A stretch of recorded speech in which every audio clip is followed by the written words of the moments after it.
எந்தன் வாழ்க்கையின் அர்த்தம் சொல்ல பூக்களின் வண்ணம் கொண்டு பிறந்த மகளே என் மகளே.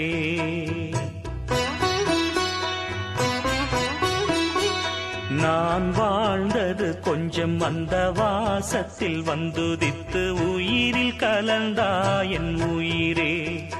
உன் பூவிழி குறுநகை அதில் 1000 கவிதையே. எந்தன் வாழ்க்கையின் அர்த்தம் சொல்ல பூக்களின் வண்ணம் கொண்டு பிறந்த மகளே என் மகளே. நான் வாழ்ந்தது கொஞ்சம் அந்த வாசத்தில் வந்துதித்து உயிரில் கலந்தா என் உயிரே.